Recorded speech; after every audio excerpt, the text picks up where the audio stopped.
Você me pergunta sobre a história do Código de Mineração no Brasil.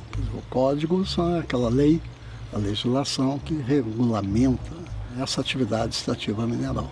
Se eu for bem longe, quando os portugueses chegaram por aqui, lá em 1500, os bens minerais pertenciam ao rei. Então era o rei quem estipulava as regras. Tá? No Império, aí ficou uma legislação que se chama de dominial, né? O imperador é quem mandava. E teve um aspecto interessante, que quando teve a proclamação da República, que foram os latifundiários de São Paulo e os de Minas Gerais que fizeram a República. E olha só para a mineração. E a Constituição de 1891 dizia o seguinte: os minérios pertencem ao dono da terra.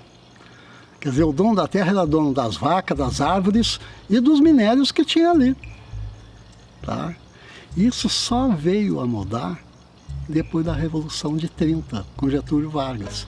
Eles trazem uma outra visão em que os bens minerais pertencem ao Estado. Porém, o dono da terra tem preferência para requerer. E aí, tudo bem, passa toda uma história. Então, 64, você tem a ditadura.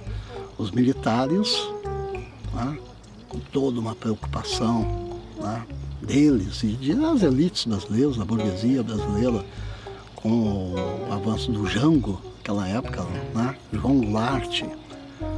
Então tinha todas algumas propostas assim, nacionalistas, mas nada tão avançado. Mas os militares com a burguesia, e já naquela época, 64, com um apoio grande dos Estados Unidos da América do Norte, eles dão um golpe militar. E aí se tem um Código de Mineração de 67, que é o vigente ainda hoje, que coloca o seguinte: é quem chega primeiro no guichê do DNPM, na época, Departamento Nacional de Produção Mineral, quem chega primeiro é o dono. E aí, dentro de uma estrutura, de um código todo muito cartorial, os principais DNPMs do Brasil tinham fila. O cara dormia na fila para ser o primeiro. E quem é esses caras que dormiam na fila? Eram pagos pelas grandes mineradoras. E esse Código 67, da ditadura militar, ainda é vigente. Nos governos aí de Lula, a partir de 2013, depois de Dilma, se teve toda uma discussão para mudanças desse código, uma série de propostas, tipo Conselho Nacional de Política Mineral, tipo que a concessão de lava, que é o principal direito minerário do país, ele não fosse por tempo indeterminado. Por exemplo, além da cobrança do royalties, CEFEM, ter também a cobrança de a participação especial, que já existe no petróleo, inclusive. Isso aí tem que refletir para as contas, do ponto de vista daquela comunidade que está ali, do município, do estado e do país. E no caso não reflete. Então a participação especial seria uma coisa importante. Como outros tipos de mudanças. Michel Temer, ele apresentou 3 medidas provisórias de mudanças da legislação. Uma foi aprovada, que é a transformação do NPM em Agência Nacional de Mineração.